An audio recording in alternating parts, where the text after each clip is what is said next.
how is it looking right now? How is the 2020 vintage tasting at Pichon Lalande? We have blended it mid-February to late February, so it's now a 2-month-old blended wine, completely blended. And I must say, I don't want to turn Bordelais and say every year that the new vintage is always better than the former one. But I have to say, if not better than 19, I'm very confident with 2020. It's a very, very good wine to me. And I have to assume we have a series 2018, 19, 20, which is very promising. So we're happy with. It's a kind of heroic vintage, out of ordinary, because you know all the difficulties that we have crossed to finally make wine. So it's not good only because we love it. It's also good because of all the memories we have of this year, which was outstanding and, let's hope, unique. Absolutely. And I think it will make an essential addition to the two vintages you mentioned, 18, 19, and now a tremendous trio. How would you characterize the weather in 20 and the character or style of the vintage compared to previous years? Okay, so it's all difficult. I think, globally speaking, first, it's a question, or just an hypothesis. I'm not sure I'm completely right, but for a few years now, we only have 2 seasons instead of 4 in a year. One season dedicated to rain and consistent, smooth temperatures, and then one other season dedicated to drought and very dry and warm. And back to 18, I can remember it never stopped raining during winter and spring until mid-July. And then the weather suddenly switched to a very summer kind of weather. Okay. And then we had something like a dry weather until July 19th, 2019. By chance, we had a bit of rain during the summer of 2019 to help the vine to refresh and to run its photosynthesis. That was very important to help the vine to survive, by the way. And then in 2020, we had a lot of rain during winter, then spring, a very high pressure of mildew on the crop. So it was a lot of work to protect the crop from diseases. And that's why we did well, finally. And then the weather, once again, in July, switched to another weather report that was all about dry and warm summer, which is not that usual in Bordeaux. You have some dry summers or some warm summers, but unusually both warm and dry. And 2020 was all about having both characteristics, the drought and the very high temperatures. Finally, the main question was, what kind of wine will we make if it's still dry and warm till September, October?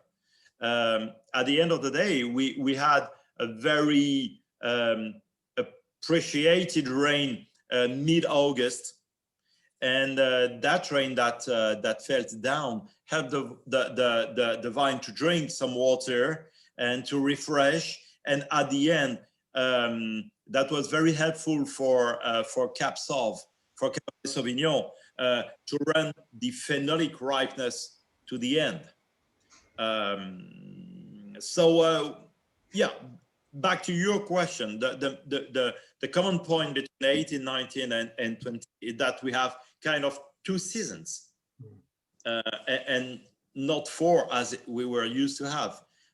So will it last? I just don't know. Is it a cycle? I just don't know. But maybe it's a kind of consequences of the global climate change. Yeah, absolutely. We have to deal with. Yeah, and clearly you, well, the Bordelais generally are coping in different ways with the changing climate. It's certainly interesting what you pointed out about the last 3 vintages having 2 seasons rather than 4. I suppose now we must turn briefly to the question of the frosts that you are witnessing in Bordeaux at the moment.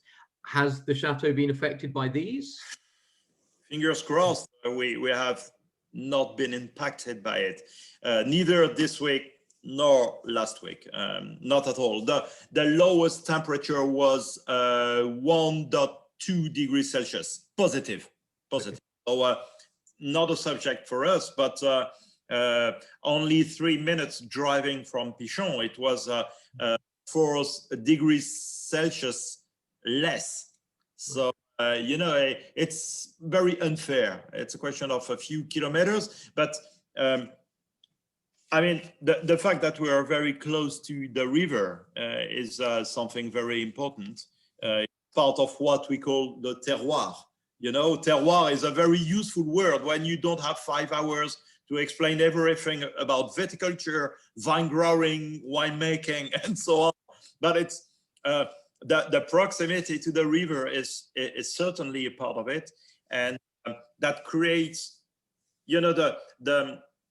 the river where we stand is very large. It's 6 to 7 kilometers large, so it's kind of a huge water mass, and this game of air and water masses creates kind of air current, and there's a flow around the vineyard that creates what we call the microclimates. And so this at the end, that's a kind of intermix of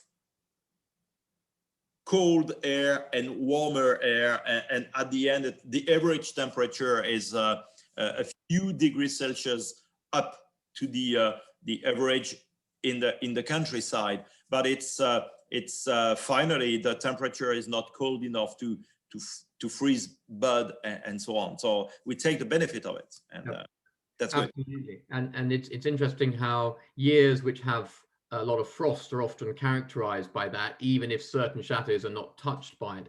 But just returning, a final sort of question, returning to the 2020 vintage. Yeah. In Pauillac generally, how, well, obviously with specific reference to Pichon, but how would you characterize the style of the wine? What sort of vintage is it looking like in the mold of other years? Okay, so to answer to your question, I have to focus on our state of mind at the very moment of the picking. Okay, so let's imagine you are in September. So we started the harvest in September 9th, and we finished it on October the 1st. The weather was very warm, dry. And so first, we had to concentrate our efforts on the picking of Merlot. Depends on each of us, but our culture at Pichon is not to pick Merlot when they are overripe, so you have to take care a lot on your palate to distinguish what is all about jam and what is fresh fruit. And it's sometimes a question of a couple of hours. So when you walk through the vineyard and you crunch berries and pips and so on, you have to focus on the aromatic complexity of the juice, the pulp. And to me, the Merlot are very fleshy, very thick, And as for us, they are all about raspberry, blueberry, but not jelly or jam. They are all about fruit. And floral to like iris or violet.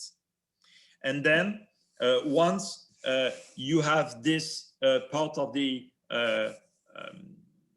that's one component of the wine, Merlot, and then you have cabs, and then you have to switch from a brain to the other one, and not focus on the aromatic complexity of your juice, but cab are all about the tannic structure. So it's a very physical sensation of those pips you crunch, and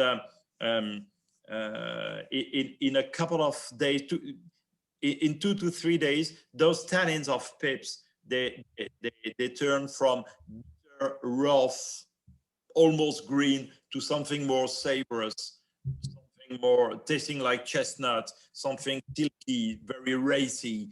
And so to me, 2020 is all about an arrow of tannins, scarf of flesh, and a scarf of delicate, fruity, and floral complexity due to Merlot.